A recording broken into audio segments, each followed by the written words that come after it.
and welcome to Tech Talks, a podcast by the Technology Education Collaborative.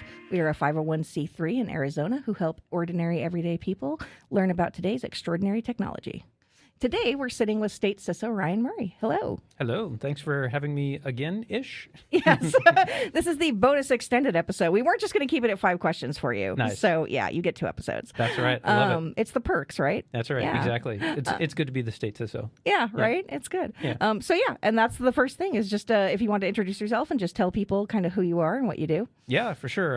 Ryan Murray. I am the Deputy Director of the Arizona Department of Homeland Security's Statewide Information Security and Privacy Office. I also currently serve as the Chief Information Security Officer for the state of Arizona. Okay. So my question for you is, what is the biggest cybersecurity kind of threat or issue facing specifically the state of Arizona? Because I think everyone has a pretty good understanding of macro issues. Everyone knows phishing is a thing, identity theft. I think even everyday people are pretty familiar with that. But if you're looking specifically at Arizona, which I think it's fair to say is a interesting and unique state in many ways, how does that manifest from a cybersecurity perspective? So what is Arizona specifically looking at in terms of cybersecurity?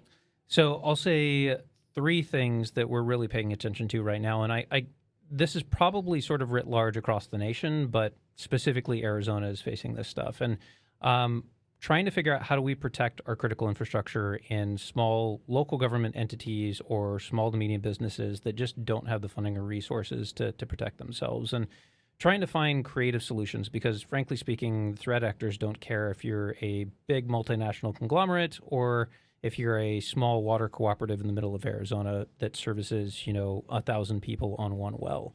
If they find a vulnerability, they're going to exploit it, right? So we're trying to find these creative solutions to build this truly holistic, whole-of-state collective defense where we're providing services and capabilities, especially to the underserved populations of Arizona. So that's one. And I think we're in this really interesting sweet spot. If you look at other states across the nation, several of them have, hundreds of counties. And it's really difficult, especially at the state level, to go out and make meaningful relationships with 90 or 100 counties in your state.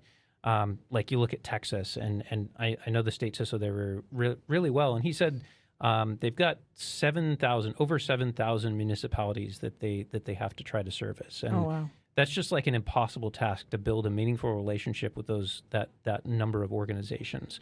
So we're really fortunate here in Arizona that we've got 15 counties, we've got 90-ish cities and towns, we've got about 200 school districts, we've got 22 tribal communities.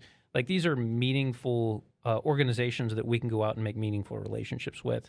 And literally this is what we're doing. Like my team and I are driving around the state, and we just finished a tour in last month where we essentially visited all 15 counties. And sitting down with county officials, whether that's on the emergency management side, the public safety side, the cyber and IT side, talking to election officials and recorders' offices, really just getting an understanding of what their challenges are. So because of the way that Arizona is situated, it's unique in that we are facing these sort of same threats that we're seeing across the nation, but we're uniquely positioned to be able to protect ourselves from them. And so that's basically by getting everyone on board and making sure independently you have like robust cybersecurity kind of infrastructure in those independent entities, like within school districts and everything. Yep. And then that collectively kind of forms like a super web, right? That's exactly it, right? And knowing that the biggest challenge that we're going to face is not necessarily from a technology perspective, but from a personnel and support perspective. It's all well and good if I'm providing you the most high-powered, high-paid cybersecurity tools in existence. But if I'm giving it to, someone that really doesn't have a technology background, because in a lot of instances, we're talking to school districts where the bus driver is also the custodian, is also, teaches PE part-time, and they know computers a little bit, so they're also the IT person, right? Fantastic people, amazingly talented in the work that they do. But when it comes to actively defending against well-resourced nation-state threat actors, it's no contest. So how do we give them the same protection and support that, frankly speaking, the state is not even equipped to protect against well-resourced nation-state threat actors? But it helps us to be better equipped to make sure that Arizona collectively as a whole, because we're all interconnected, right? Like the cities all talk to the counties all talk to the state. All of the school districts talk to each other. They're all working through the Department of Education, who, they're all working for all the higher ed organizations.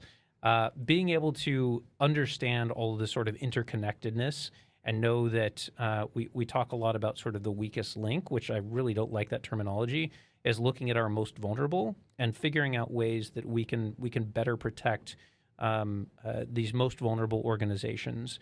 And a former CISA official used to call these target-rich cyber poor environments, and really raising the bar on all of these organizations that have all the same sensitive data and sensitive systems and critical services that they're providing to their communities, but they just don't have the resources to be able to help protect them. So how do we help them raise the bar and get them out of cyber poverty?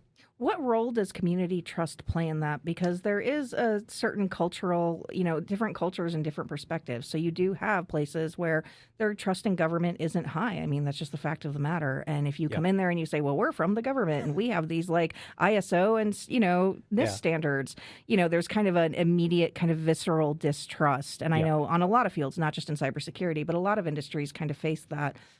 So is that something that you keep in mind as you're doing these trips and initiatives? Absolutely. And really having a better understanding of sort of that cultural sensitivity, right? Because it's one thing for me to go talk to someone in Maricopa County, right? Like they get it. They work with the state very regularly, especially sort of state government here within Phoenix. But if I'm going to rural parts of Arizona, whether it's Graham or Greenlee County, the state doesn't get out there very often. So being able to understand sort of what that looks like and not go out there and tell them what they're going to do, because that's the last thing I want, is this to be seen as sort of me sitting in my ivory tower screeching across the state on what people should be doing. That doesn't help anything, right? So making this truly about collaboration and partnership and not going there with assumptions of like, you guys are doing this wrong, let me come in and tell you how to do it better from the state. And that's especially true as we're working with a lot of our tribal communities. Going there with an open mind and talking to them about, like, what are your challenges? Do you have challenges? Is there anything that we can provide? Is there stuff that you can help us provide to the broader community? Because we know a lot of these communities have had to scrape by and be really innovative in the solutions that they're implementing. We can take that and help spread that across the other communities that maybe don't have as much of that capability. Sure. So also in the room with us today is Wyatt Johnson. Hi, Wyatt. How's it going? And who are you?